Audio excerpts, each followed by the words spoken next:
What's up, hustlers? This is Andrew, your host for today's episode of Startup Hustle, founder of Marknology, here with the founder of nReach, Chris Fryburger. Chris, welcome to the show. Thank you. Thank you so much. Thanks for having me on.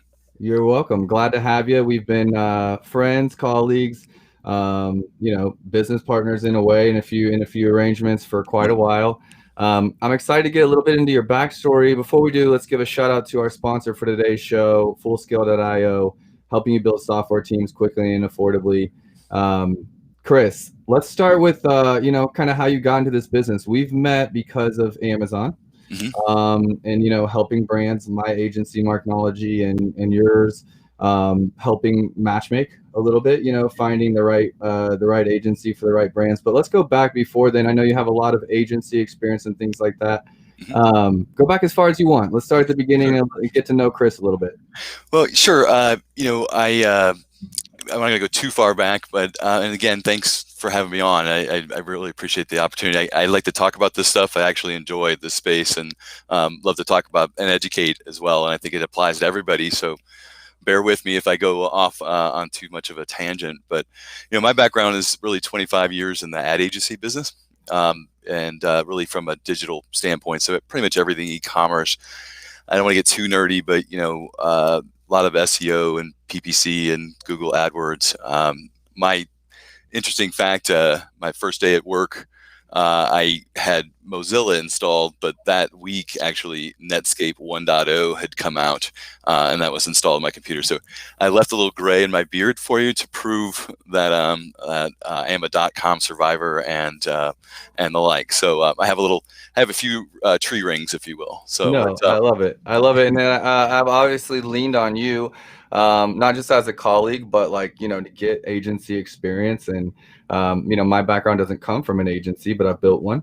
So there's learnings on both sides, and you bring different things to the table.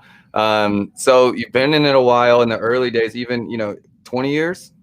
25. Yep. I don't want to count. Okay. We won't count, but 25 years. I would think, we're at the beginning of the Amazon boom, right? We're in the early years. Was it the early days then of, people really thinking critically about SEO and investing in Google PPC and things like that? Yeah. So if you can think of, and I struggle with a direct analogy, but it is, the environment in Amazon is very .com-esque right now. It's just supernova with COVID, and we can talk further about that. But a lot of the things are similar. So, back then you can think of maybe, let's say 2001 post Google launch, right? We really invented SEO and the first pay-per-click ads, and that whole thing. And even if you're real optimizing websites and then the oncoming of social media and its application and so on and so forth. Well, all of those things are mapping again to Amazon. It's just the rules are a little bit different, and it's brand new. I love it, and I've enjoyed being in the space because of its newness and the ability to come in. When I fell in love with e-commerce was a little bit later, and what was new, and what was hadn't been trailblazed, and at least from where the neck of the woods I found myself in, and it was oh, this is e-commerce, but a new arena. Let's go play.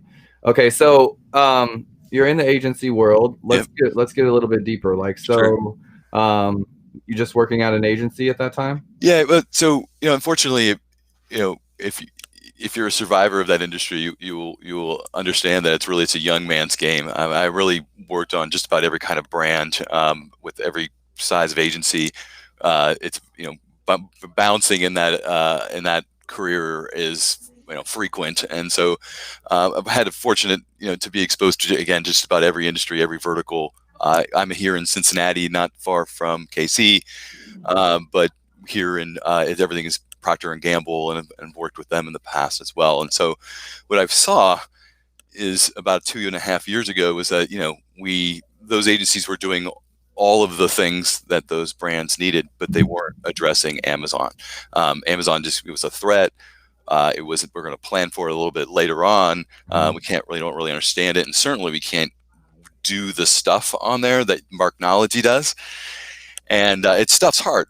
It's a very hard space. And so what I realized then was that, hey, there's there's this new ecosphere that's grown up, that you, Mark, and Marknology lives within, but it's really the wild, wild west. There's fly by night, get rich quick, and then there's these gems like Marknology that are just doing excellent work. And so there's someone that, what I do is I vet those resources. I find out who the best are, and when sellers, brands, partners, need to find out who to work with to figure this out, I simply make an introduction between the two. And so that's what my company nReach does, and been doing about for 2.5 years now. It's been a long building process, we'll say, but now I think I am working with the best in the industry, and have a value add there, just to kind of guide people and maybe avoid mistakes that others are making. So. Chris, like I'm always going to you when I need, I'm looking for someone, a translating company, or even potential hires, or, expanding internationally and looking for an agency partner to help us in that way. You've got the connections, the industry. From your perspective, if you're making a guess, I think that you've talked to most of the players kind of in our space, or know of them. How many agencies are there, like, a step above or a step below Marknology kind of in this space right now? Ooh, that's a really good question. You're trying to get some competitive insights from me. No, I mean, just share it as you will. So I'll share an interesting stat, okay, and you can share where you are in that hierarchy. Okay, the largest. I'm setting you up for like a T-ball home run Okay, right here. okay. The largest Amazon savvy agency, we'll say. Well, it depends on how you define that, but a 1P agency, an agency like Marknology, has about 135 employees right now. Okay, if you in the ad agency world, there are agencies with thousands of employees, obviously. So that gives you a scale as to, where we are in the growth of this new universe, if that makes sense. Yeah, I think a lot of the people that have taken on this space have learned it themselves. Usually Yeah. the founder of whatever those companies are have learned it themselves, and then they either went build my own brand, they went build a software, because they've like figured it out to do their own stuff. They built a software and they're like, well, that's a lot easier to scale. And I think there's less of us that have gone down the route of servicing others, or servicing other brands. And so it's not that there's not that many people that know Amazon, but when you think of it as like 3 different ways they could go, I know a guy here in Kansas City that, exited for double digits in the millions, from a private label brand he built. And I was studying him before I even knew he was here, because I liked what he was doing on Amazon. But he is an Amazon expert. He doesn't, he's never worked with other brands, right? So I think that there are those types of people out there that have like learned Amazon pretty well. Yes. But they just didn't have the desire to build an agency. And so it's kind of even left of those different routes. Maybe there's like a third that are actually in the service in the agency based space. And it's ever growing. I know that the pandemic has like, probably accelerated, agencies focus there as well. Yeah. Well, and again, we could talk for hours about how COVID has, made Amazon go double supernova, if that's a thing. And the reaction and the business models they're breaking. You mentioned, for instance, obviously, like you had come from a seller background and grown up, and these are the people that had the keys, that knew how to do the unicorns, as I refer to them. You are a unicorn, that know how to actually do this stuff and optimize for sales on Amazon.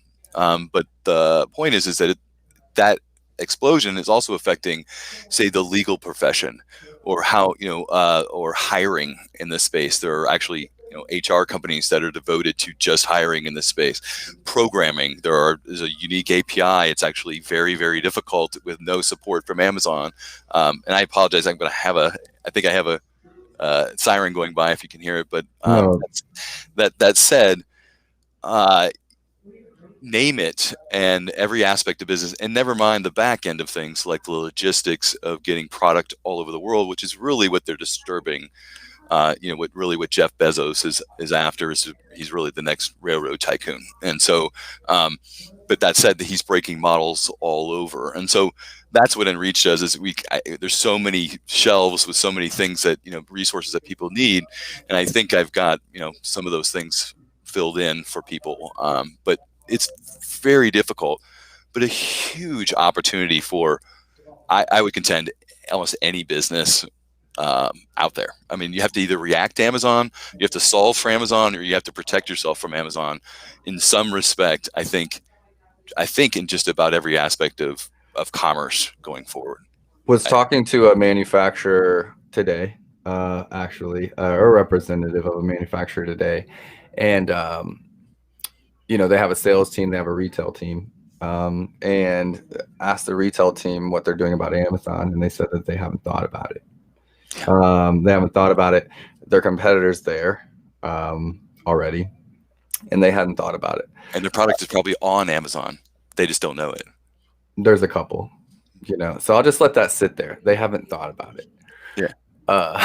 Somebody else did enough to put their product on it for them. But so, yeah, and their competitors doing over $1 million, annually, wow, without even really trying, from what I looked at.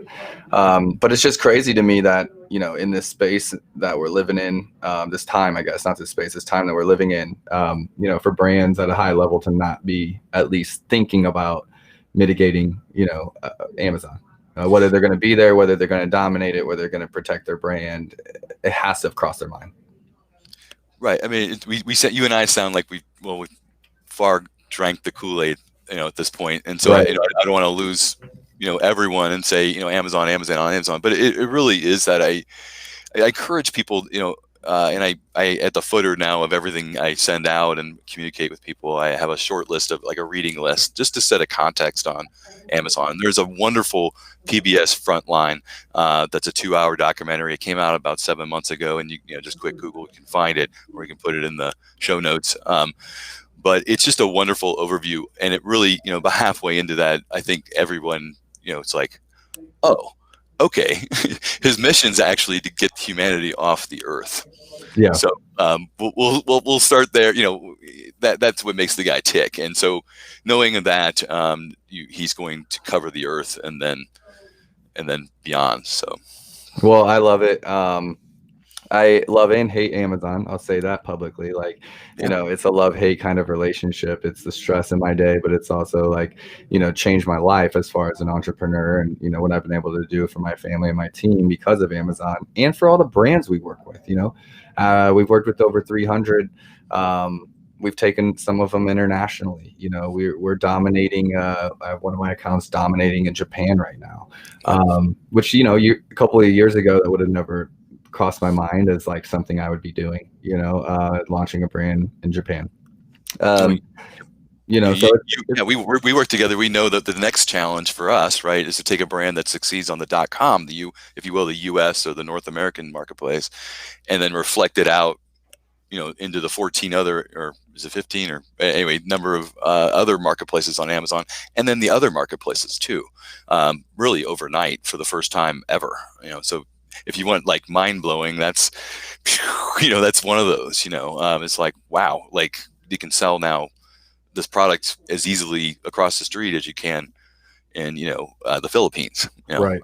So no, and the easier they make it, the better. We're just getting more global, and it's just a way to think like not just as an American, but think as a global citizen, and just like as products start being available to everyone, and all these things become universal. It'll be really interesting to see how things change. I think right now Marknology is in 11 or 12. That's fantastic.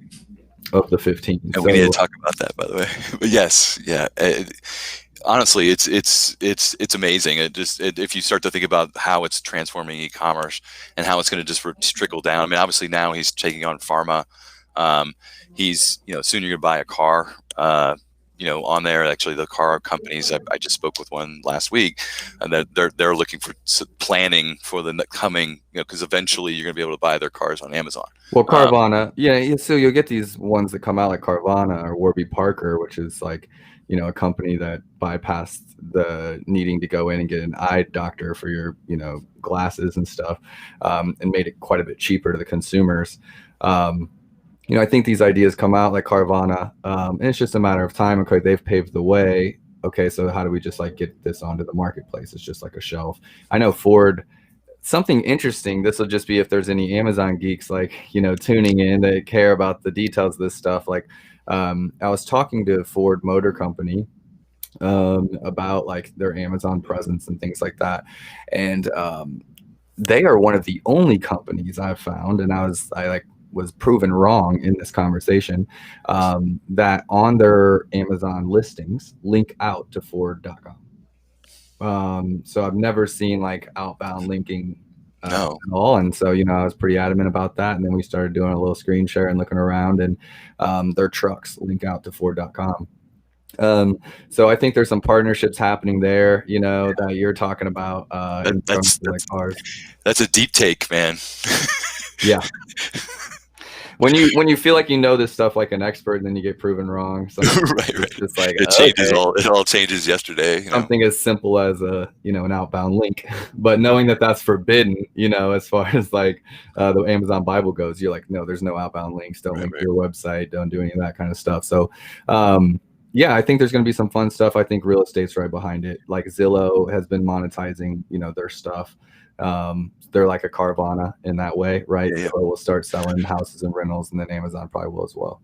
Well, there is one thing that's interesting, and I think it's another way of investing, I think, in Amazon, going forward for others as well, is, there was a company called Thras, THRAS.io, I believe. Correct me if I'm wrong on that. That about 9 months ago got the fastest evaluation to fastest evaluation to $1 billion in U.S. history. And what they're doing is basically buying brands on Amazon and flipping them. So if you look at a listing on Amazon, again, we don't want to go too nerdy here, but there are very few optimized listings on Amazon. An expert like yourself can come by and easily squeeze any listing for a little bit more sales, right? Well, what they figured out with, $400 million in backing and capital is that, we're going to just go buy the brands, squeeze them, and then sell them off into something greater, and then rinse and repeat. That then made them $1 billion company, virtually overnight. That now as a result of that, there's the influx of VC capital from the coast, is arriving here for the first time ever, and this is all 6 months old. Right. I've been feeling some of that. I've been reached out to by a lot of private equity firms. I think my count is like 6 now, that are like, are you interested in selling? Yep. I have 2 more. Gauging interest, and I'm having those conversations because I want to know what they have to say. I want to know what the landscape's like. I want to know what's going on. I've also had employee turnover by some of these agencies that are now getting capital, trying to go out and get some talent, because you have to learn this. You can't go to school for this, so it's creating some opportunities, but some challenges as well, I think. Yep.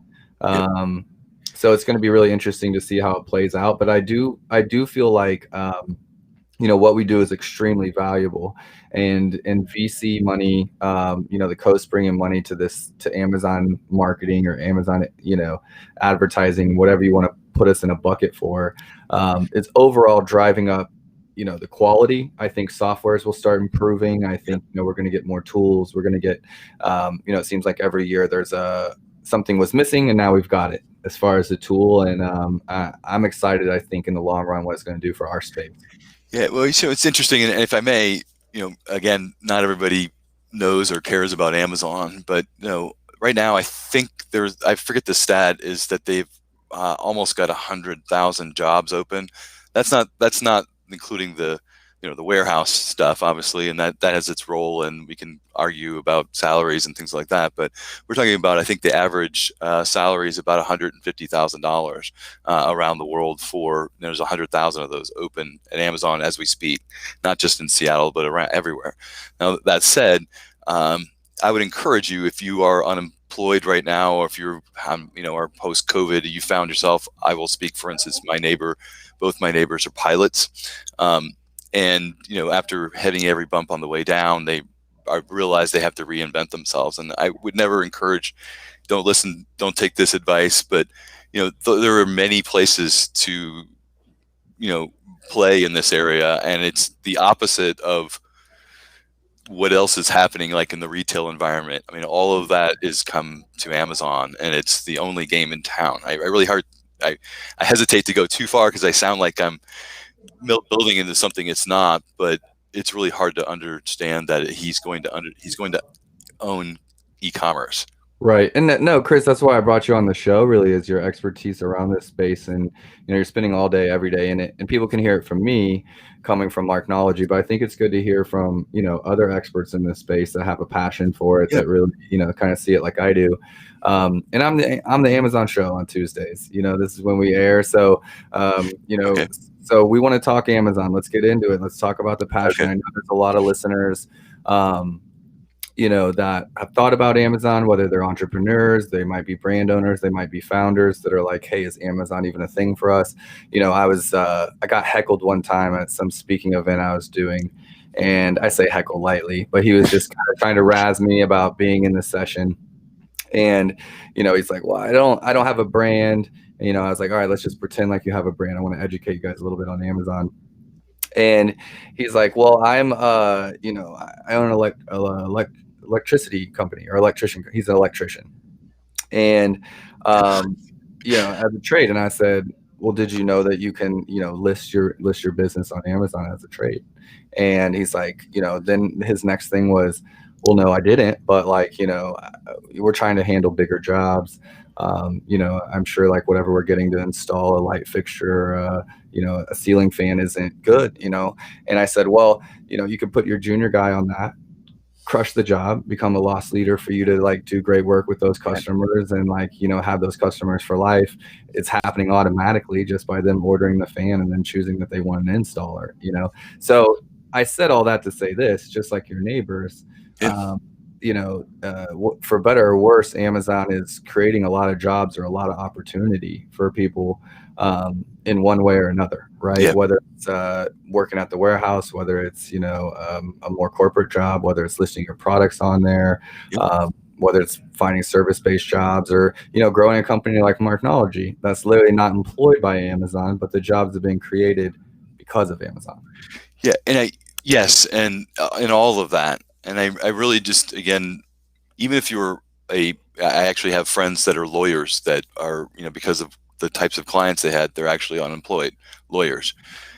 And, I said, if you add Amazon, you now become a unicorn, and you go from being a commodity on one side of that membrane to being, on an open grass field with the future at your beck and call.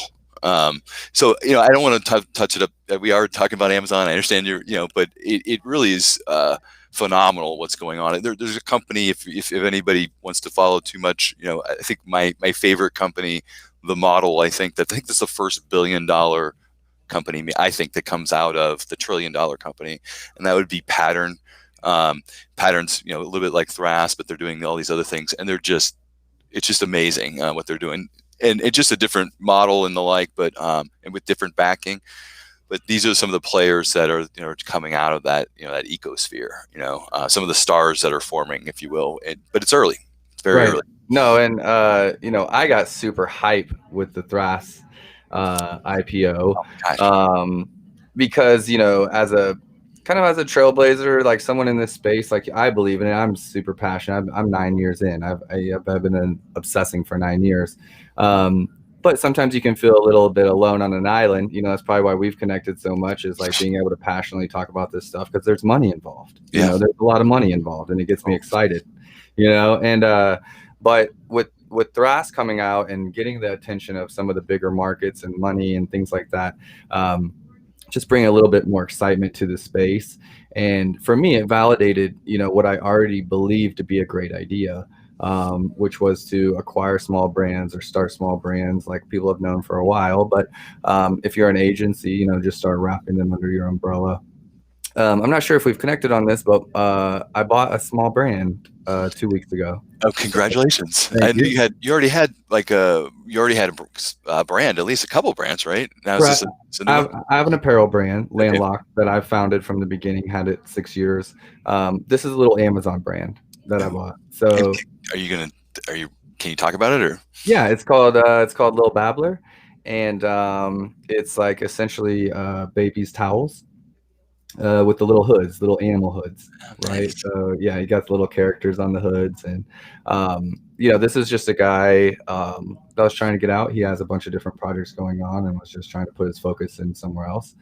So a great little spot for me to get my foot wet. Just it comes with 9,000 in inventory and a few things like that, but it's essentially for Marknology. It's just let's treat it like another client and go through our checklist of improvements and get this thing running. So Yeah. I'm kind of excited. It's a really small move to wrap out the year, but it's for me it's a move in the right direction and in the lines of what Thras and Patterns are doing. Well, and again, we don't want to go too far into the agency model, but I mean, if the one could succeed very well and just simply having a good book of business and a nice, but when you then turn those tools inward and you get some equity instead of getting paid 5,000 a month in fees and earning 50,000 for the brand that you're representing, you actually why not buy them and do it yourself? And so it kind of gets to that flipping idea. You don't have to be an agency. You could be simply a capital group. Three friends get together, look, have their eye on a Amazon brand that's kind of languishing. Maybe with Marknology, they can identify those and they invest in them. I think that's where we're going to go, and where there's going to be a lot of little Thrasses around. I mean, I think it's just going to be like real estate, honestly, and I think that's where we're going. And then I would just mention one thing is that it's an important moniker other than Thras is that it was Anker going public, which is Anker, which is the iPhone accessory company, who was Amazon native, and they were the first Amazon native brand to then have a exit as at an IPO, which was again like all the dollars that just went in the retail environment, which just shrank about the retail shelf shrank about 30%, and maybe although some of that's permanent, all of that advertising dollars just looked over at Thras, and yeah, it's game on. So No, it's cool. And I was talking to a distributor, deals in food, recently, and I don't know if this is true, but I like theorizing a little bit. But the grocery stores down south, like in Florida and these areas like that, are talking about going to straight pick and pull type grocery stores, launching new stores that are pick and pull, Kroger's, things like that, where it's all your grocery stores are there in bins. It's automated where they're going, picking it up. You get a locker out front. You show up, you grab out of your locker, you're getting your groceries. Similar to like drive by or like the pickups that they've all kind of gone to during the pandemic, but essentially launching new grocery stores with that being the sole purpose. right, I think is pretty a cool. distribution point for human consumption. Yep. And I mean, it makes sense. There's no real reason to walk around it, Right. Well, I don't know if you've ever tried Pantry. If you haven't, I mean, I just did it because, and it's actually very nice, and it ties nicely into your reward points, and it's, if you again gamify it a little bit. Yeah. right, yeah, if you smoke the Amazon weed, if you smoke all the weed, then it works out really well, and I think they like you to do that. But if you've ever been to a Whole Foods, I mean, it's interesting, and you can see it kind of tying into your Amazon experience. And if you're in the space and you haven't done that, I encourage it to at least try those things. But and if you don't have an Echo, you'll buy one and it just sits there, But anyway, there's a lot of places. I was mentioning earlier that I have friends that are lawyers that were unemployed, and I did actually have some. I have a friend that actually started. He was one of the first Amazon Plus lawyers, and started branch of Voorhees.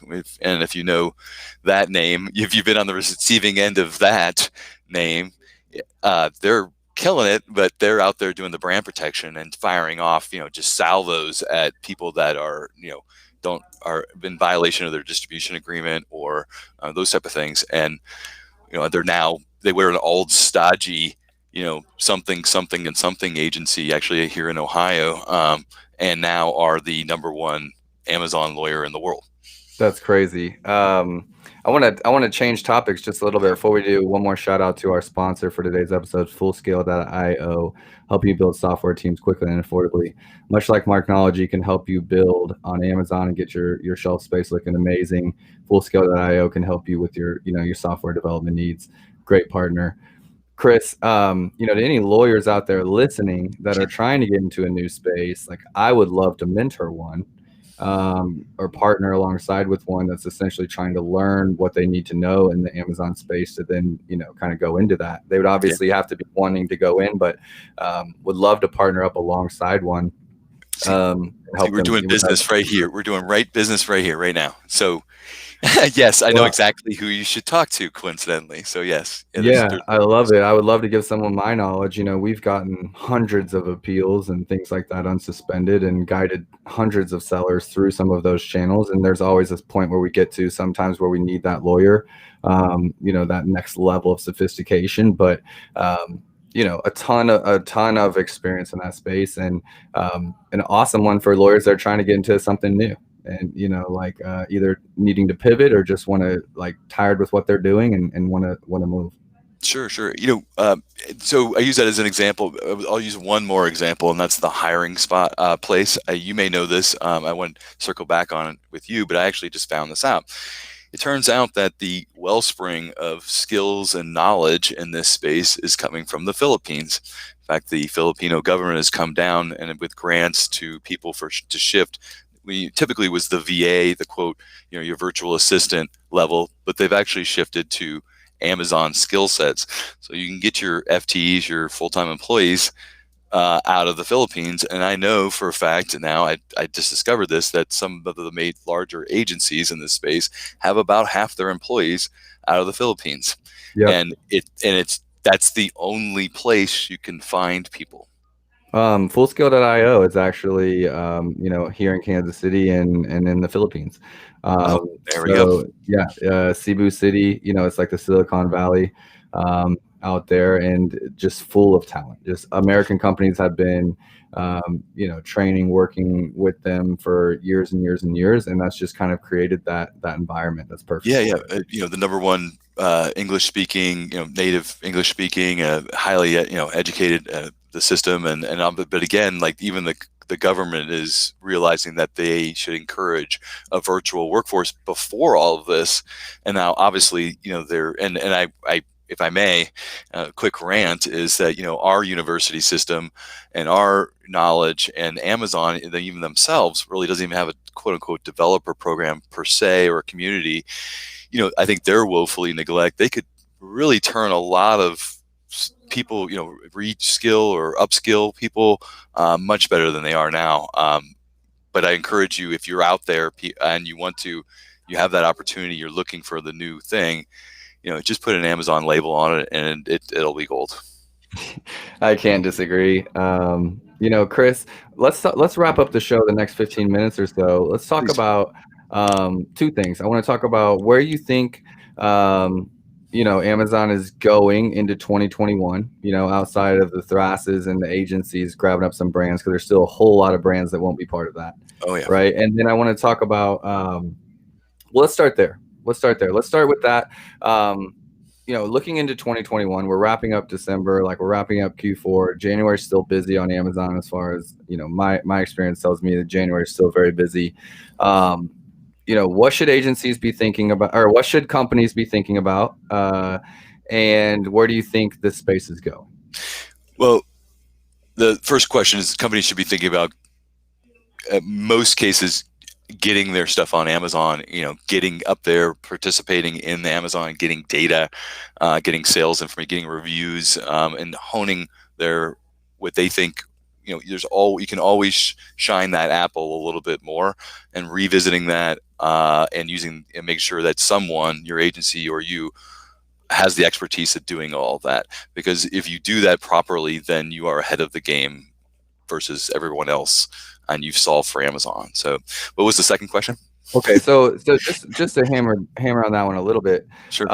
what to their hesitations? What if they don't believe that their profit margins are ready for Amazon, or that they don't have a product that's good for Amazon?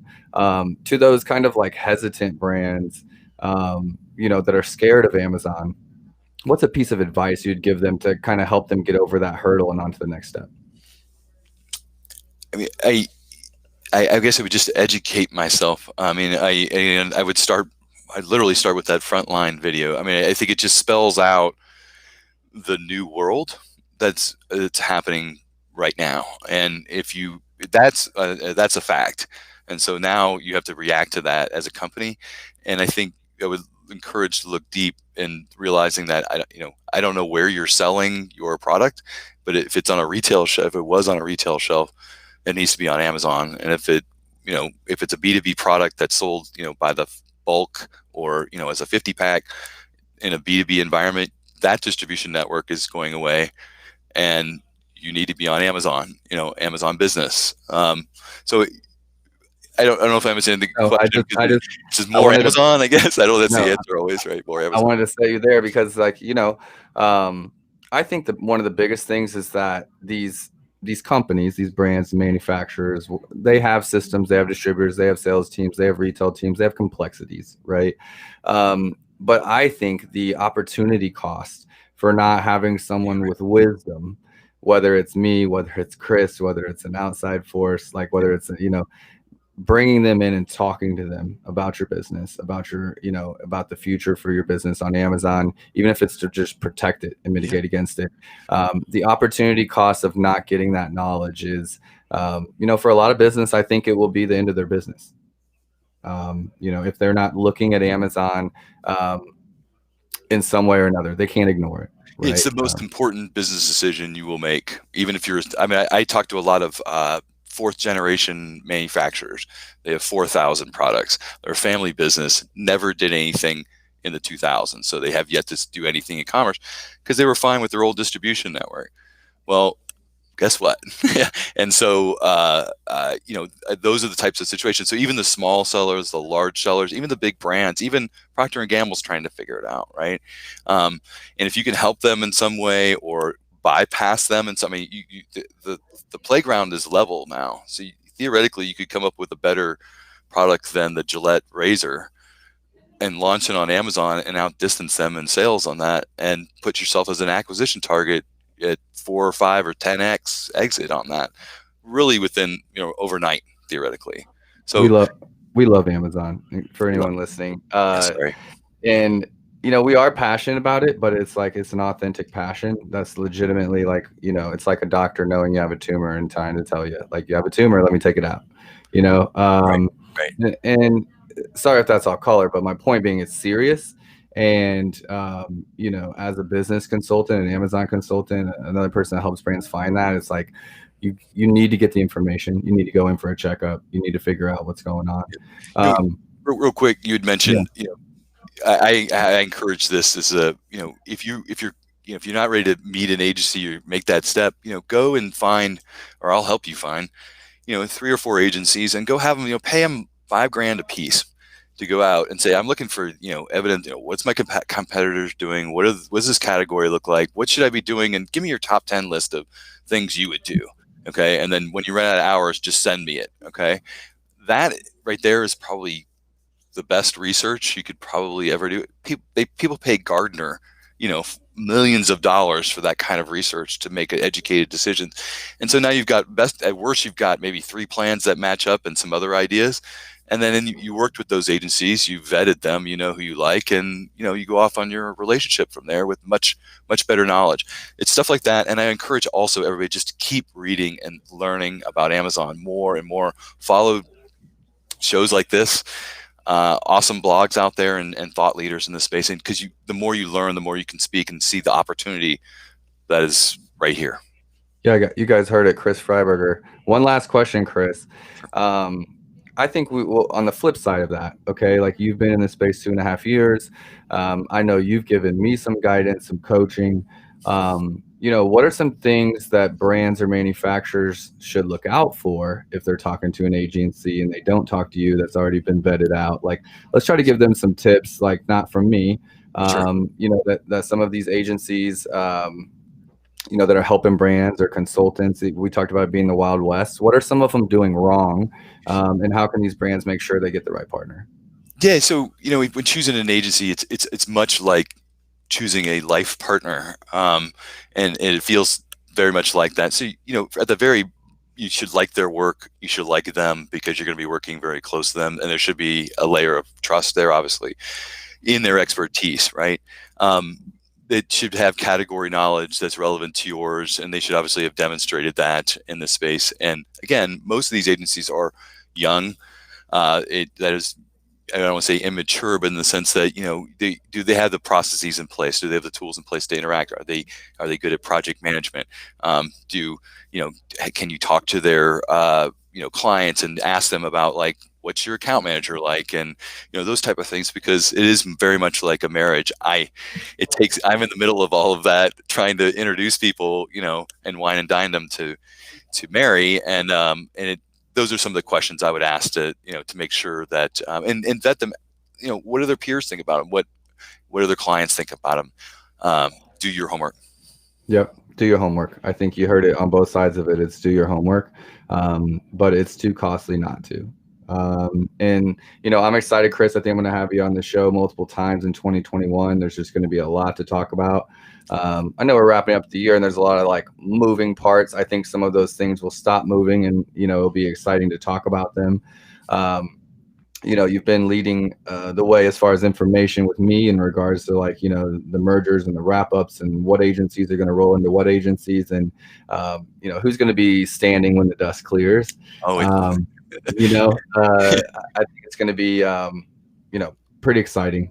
And I'm for you guys to know, I have all of Chris's information in the show notes. So I've had him up on screen for everybody that's tuned in live. You can find him at nReach.com. Chris has been in the media space, the advertising space, for 25 plus years. He's been in the Amazon space for several years as well, and greatly well known, by us in the agency space as being someone that's well connected. So if you guys have any questions around Amazon, and don't want to come to me directly, at Marknology, reach out to Chris. He'll probably recommend Marknology as one. Give you a couple others as well that are good agencies. And I as an agency owner have never had an issue with that, because I believe our recommendations or our roadmap for a brand will match up very closely with anyone else's. Like, if what you're doing in this space, they match up. And it's really about, at that level, it's like, what's the best fit for you culturally, and who's going to be the best team. Yeah, absolutely. Well, I would thank you again. Thank you to Startup Hustle. Awesome. And I am starting to go through the archive, and it's good stuff. Thank you to Andrew as well. And I'd offer to help anybody out there with any aspect of Amazon. But moreover, I really encourage you to come further into the space and drink more Kool-Aid, I guess. So. drink more of the Kool-Aid. Thanks again to our sponsor, Fullscale.io. Chris, we'll talk soon. This won't be the last time. See you later. Thanks so much.